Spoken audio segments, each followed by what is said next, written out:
Started. I'm obviously not Dr. Syfert. He is actually in Dallas, Texas. Took one of our entrepreneur teams down there for a competition at TCU, Texas Christian University. So he asked me to fill in. I'm Kevin McCurran. I'm the executive director of the Center for Entrepreneurship.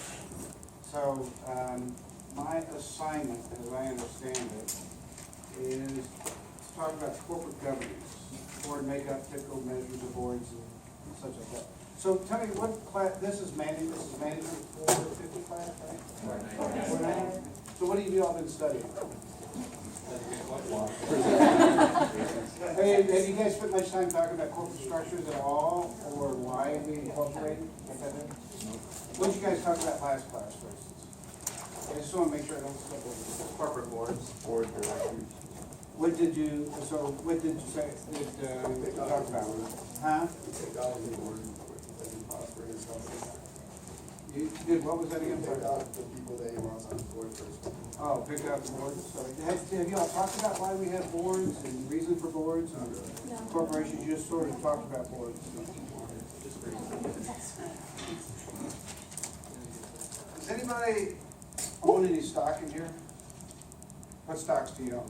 Shake Shack. Who? Shake Shack. Shake Shack, so I'm not familiar with that. What about you?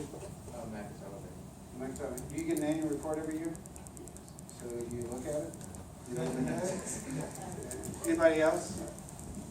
Yeah. Disney? It's good. Do you get an annual report every year? Don't really look at it, but I Do you get, does the actual report come in the mail, or do you get it like? It comes to my parents' house, so I'm not really sure, Does anybody else? Yeah? Pepsi? I got Pepsi. Do you get your Pepsi report every day?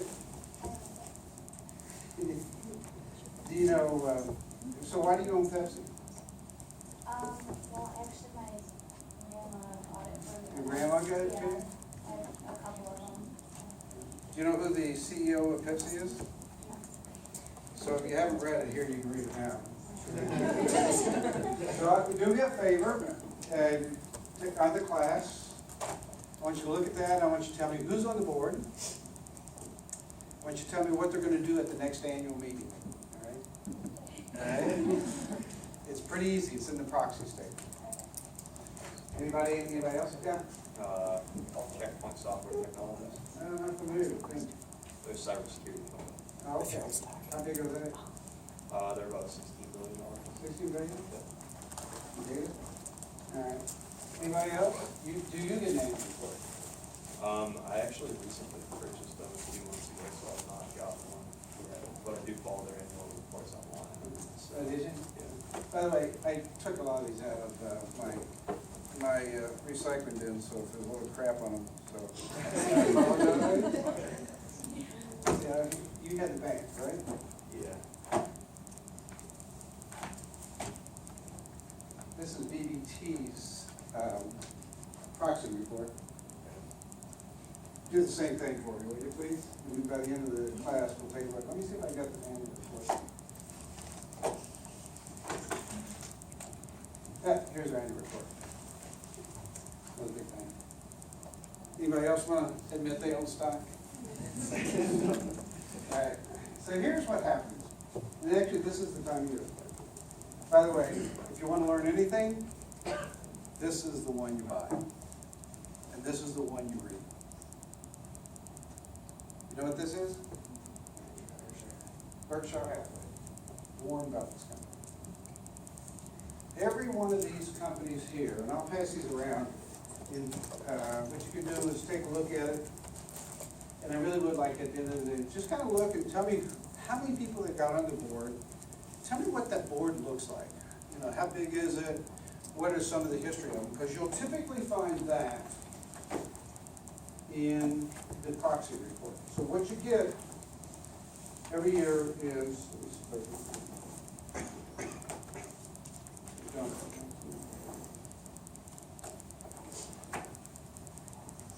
This is Ameren. Anybody from St. Louis or Illinois?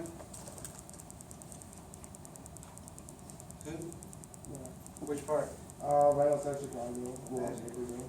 So they actually probably provide a lot of the power for a lot of Missouri and parts of Illinois to Ameren Corporation. They're the DTE consumer energy. But what you get is effectively an annual report. An annual report is comprised of, for the most part, the CEO's letter. The letter to the shareholders, telling you what great things have happened, or if there's a really bad year, they'll try to tell you what great things have happened and how they're gonna correct the problems for next year. And then right along with it, you give some of the statistics so that you can look at it here. Then the rest of the report is typically financial statements required by the SEC and generally are audited statements. That tells you what's happened in the company over the last year. But right along with it, in which most people don't read, because it's boring as hell, is the proxy statement. And the proxy actually tells you what is going to happen at the annual meeting, because you have to have an annual meeting as part of the bylaws, or some type of meeting. It tells you kind of what you're voting on. It also, this by the way will tell you who's on the shareholders. There's usually a picture somewhere on here of all the board of directors, typically like that. And it tells you about who they are. But this actually tells you what they're voting on. This also gets into the details of sort of the company, what the story is. And if you own stock and you want to know about a company, so I have a bunch of stock, obviously, and this is part of what, this is part of this, just a small part of the companies that I get stuff in. But every year, since most of them have a fiscal year end, they start sending this stuff out, and it comes in around the same time as taxes, and you start getting this stuff. But if you really want to know about the corporation, I read them all. I don't read all the proxies, because I pretty much vote, and along with it comes your opportunity as a shareholder to vote on it. And typically what you get is opportunity to vote on who's on the board, who's going to audit the financials, and then also there'll be other items like that might be some movements of executive director or change or something like that. And also right along with the voting will be proposals. And the board of directors will have on the voting, you'll typically have a list of directors here, here, here, here, and they'll actually say the board of directors recommends is for this. Then there'll be a line and they'll say we are against these, but you still get to vote on these things. And then these are often shareholder activist type of activities. So if I want to influence Ameren's policies on environmental, on global warming or do something like that, I as a shareholder actually have the right to make a proposal. It can be put in on this if I follow the bylaws and the articles of corporations. So you'll see things like that, particularly like with Pepsi. Pepsi's got a lot of them. You'll see all these things that they're voting on, and toward the back, you'll start seeing things like clean water and other things like that on such. And, or if you're trying to you make a statement on how they do their profits, these things get in here. And often they'll be for or against that type of thing. A lot of them now are, you're seeing a recommendation for independent chairman. And we can talk a little bit about that. And so that's what happens in these. So what happens is this explains what you're voting on. This explains how the corporation's doing. So take these around. If you want to take a look, I'm going to pass them around. You can take a look at these, and if you choose, take a look and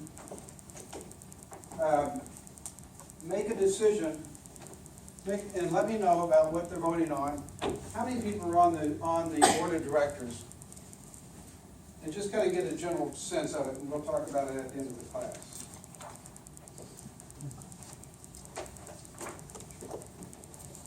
And remember, shareholder, there's an annual report, and then there's also a proxy statement that talks about that.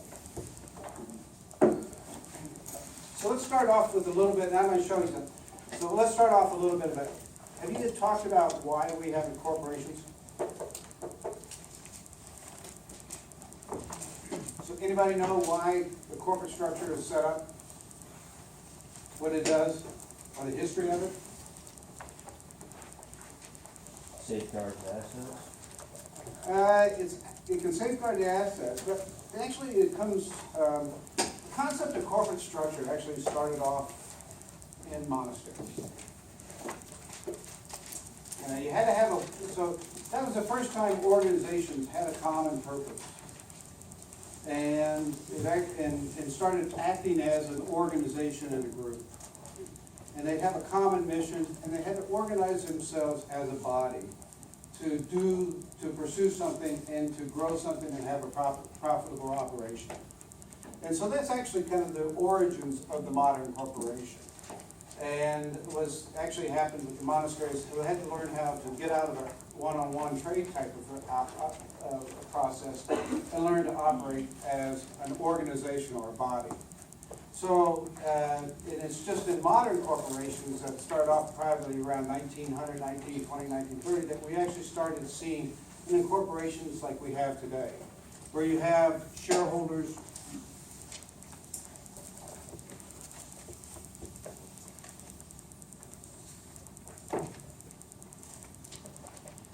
Where you have shareholders, board of directors,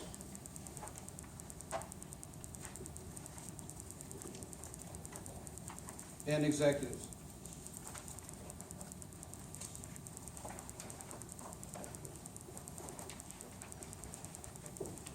And that's basically the three things these documents kind of address. The reason why we have corporations are several. But what do you think those, are there pins up here or just a red one? Is that the only one? You gotta bring your own here? All right, so why do we have corporations? Give me some reasons why you think. Yeah, it allows you to perpetuate. So if you have an organization that has structure, policies, and procedures and everything, it doesn't depend upon one person, right? It continuates, it perpetuates. It goes beyond it, so the organization perpetuates. So, you guys might have a life. What's your lifespan, you think? Yeah. For most of you, your age. 10? Yeah, probably 76, 80, something like that. Probably in the 80s, I imagine, by this time. We can look at that.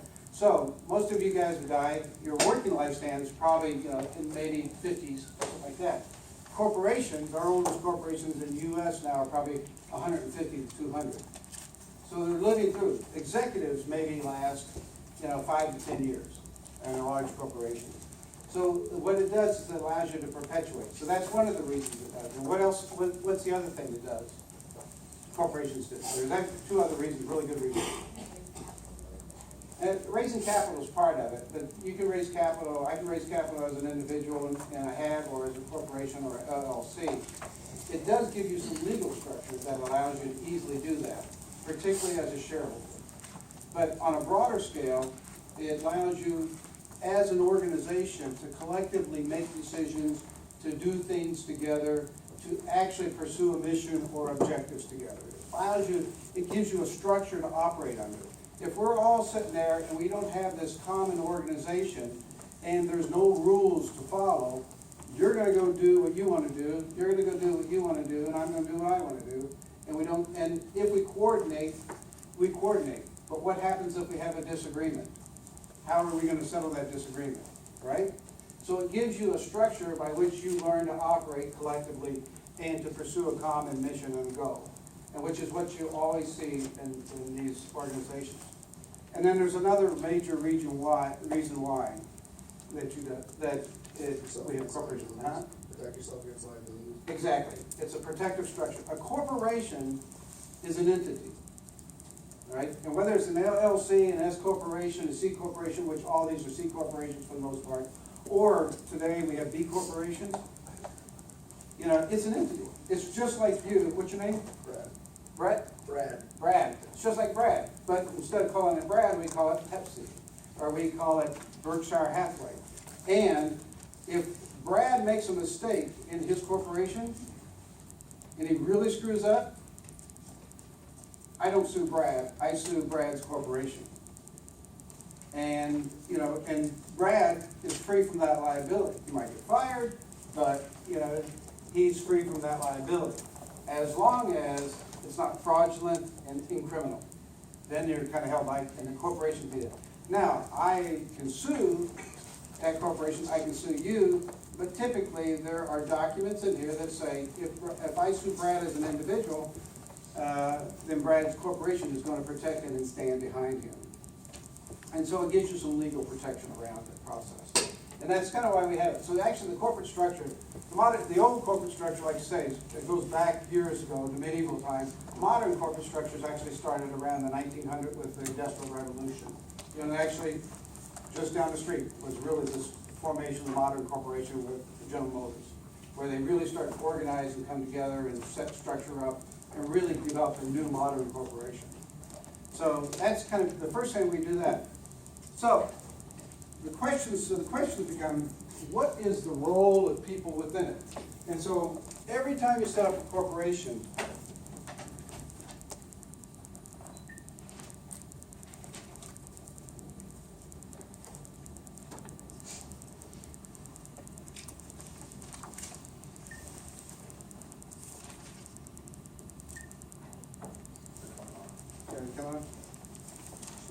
so every time you set up a corporation, you basically set up bylaws that describe what you're going to do within the corporation. And actually, this is, so I'm a shareholder in a number of corporations, both private and public, and sit on the boards of a number of corporations, and have started companies myself.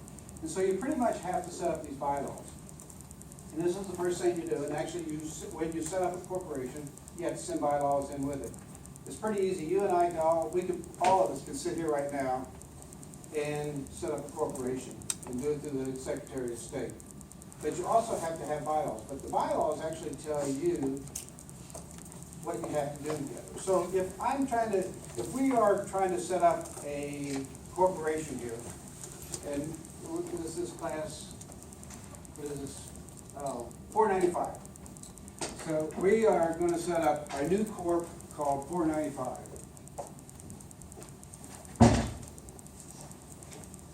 And we are going to put in this document some guidelines on how we're going to operate to go forward.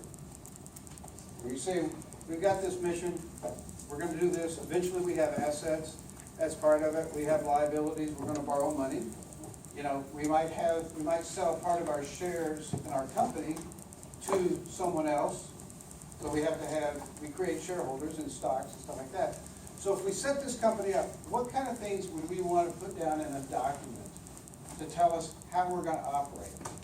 Or how we are going to operate together going forward? So give me some ideas.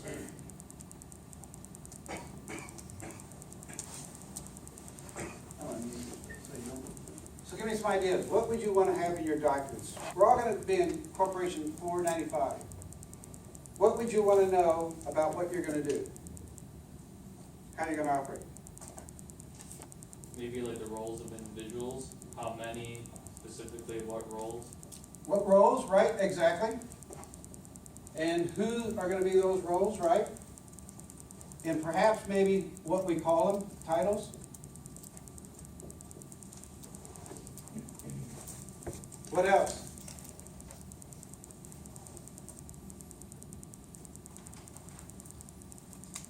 How many of you are in student organizations?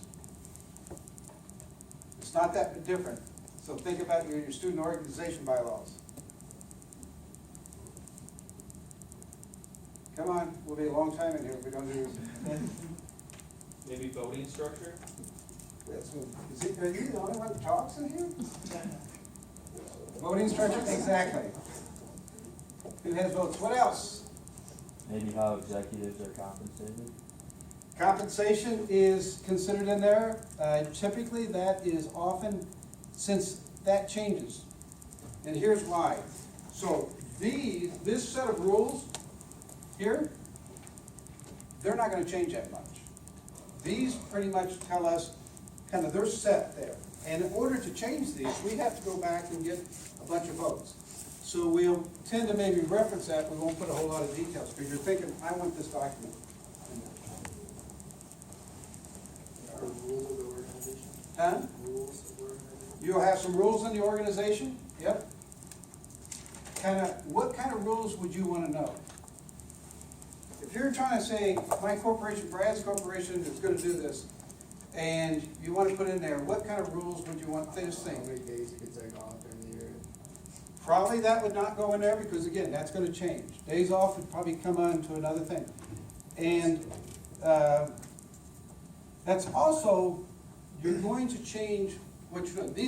These are guys that are operating, right? These are owners.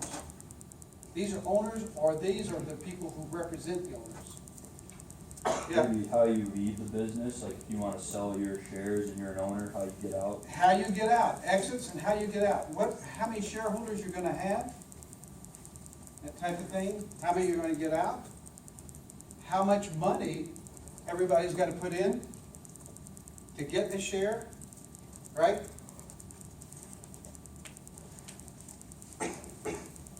Yeah.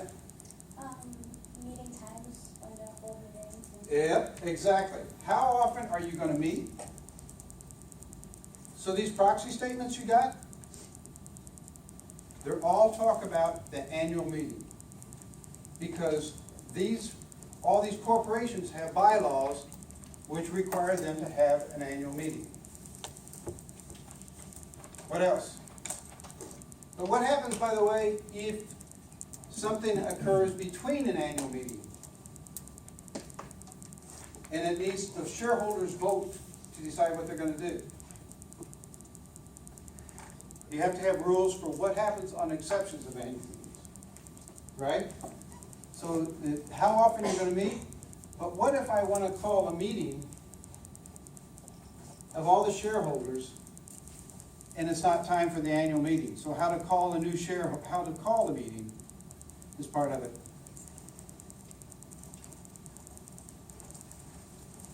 Anything else you'd like to know? Maybe like the qualifications of someone on the board. Like- They'll have, yep, qualifications, but more importantly, how are we going to elect the people that are gonna run this company? That's it. And how often they'll be elected. How often, the terms of it, the terms of the agreements are, and who they're, so the types of role. The other thing you're gonna do is you're basically gonna define what is a shareholder, what is a board of directors, how many board of directors I'm gonna have, and often you'll have the first titles or the roles of the executives in there. President, vice president, or president, financial officer, secretary. You often will have those in there too. So, and how they get voted and what happens with that. What else would you want to know? There's also some pretty broad statements. Wouldn't you want to know kind of what is the reason and the purpose of this organization? What's our mission? So at least you have a common basis. You know, if you leave that there, then anybody can turn around and say, our mission today is, we're no longer Pepsi, we're gonna go out and build buildings. And that happens. So they often have missions and purposes of being there. So this is actually a local corporation, and this is where all companies get started. It's bylaws, and this is like Varsity News Network, which is one of the companies actually founded here, and I'll get it, kind of show you. Oh, by the way, there's some pretty basic stuff in here too, like, if we have a disagreement, how do we separate, right? How do we decide to break it up? If we decide we're no longer needed, how do we break this up, and what happens to it? And secondly, stuff like, if we do break up, and I have a disagreement with you, where am I gonna send my notice? And how much notice do I have to give you? All that type of thing. So when you see, these kinds of things going to court, these are the stuff that they start looking at. So this is basically an article of corporation. Varsity News Network talks about where their offices are, the registration. Meeting of stockholders, right? Annual meeting. Local company, smaller company owned by, basically private equity, by venture capital. But every one of these companies you got there started out the same way. Annual meetings, they have to have annual meetings. There's a special meetings. What happens if we have a special meeting? How do we call it? Place of the meeting. Where do we have it? Even though we're organized in Delaware, so why would we organize in Delaware? Anybody know? Tax purposes. More importantly, it's really easy. They're set up to do it. You got tax structures that are there, but their stipulations of what it costs and how you do it is pretty easy. And so there's a lot of ease around it, so. Notice of the meeting. What happens if I want to have a special meeting? How much notice do I have to give? Voting list. And by the way, how many people, what's the quorum to change it? It's not simple majority. It's often, that quorum is what can change a big difference. How many members do I have to have? Super majority on the decision, or can I have simple majority? And you'll actually separate off what various types of decisions that is. So if I'm gonna go borrow a big bunch of money, I might have to have more shareholders or more votes than I do if I just have to make a decision that's not going to affect the company as much. Voting, proxies, what happens if I can't be at the meeting? Who is given the right to vote? Consent of stockholders, voting stock, treasury stock. The treasury stock is stock that's put away. It's not necessarily distributed to shareholders. It's held by the company. So if I have a bunch of treasury stock, and new companies do, older companies don't have it, but older companies, have you ever heard about stock buybacks? Okay, so where's that stock go when a company buys it back? It goes into the company. That becomes treasury stock. So if I'm an executive and I don't agree with my board on something, and I have access to that treasury stock, I could change the quorum in the voting ability. So you have to do that. Here you are, board of directors. What power do they have? What's their role? How many are we gonna have elections and the terms of the directors? The directors will stagger. You want them all leaving at the same time? No, you want them to change. So you might have some that are in there for 2 or 3 years, some that have 5 years, so that you don't lose your continuity of decision making. Because remember, this is designed to go beyond the life of an individual. You want the institutional knowledge to go on. What happens if we have a vacancy, or how do we go about the process of removing someone? What takes a resignation, regular meetings, special meetings? Now remember, the first part was shareholders. This is board of directors. Shareholders can be a lot. Board of directors might be very few. Matter of fact, this has only 5. Does anybody does anybody know how many shareholders on some of the corporations I handed out to you? Just give me a number, like Pepsi's got a bunch. You can look for the picture, by the way, where they're all sitting in the back. Shareholders or board of directors? Board of directors. 15, right? What do you got, a BBT? Anybody else? 18. That's 10, all right? This has 5, right? Because it's small and it starts there.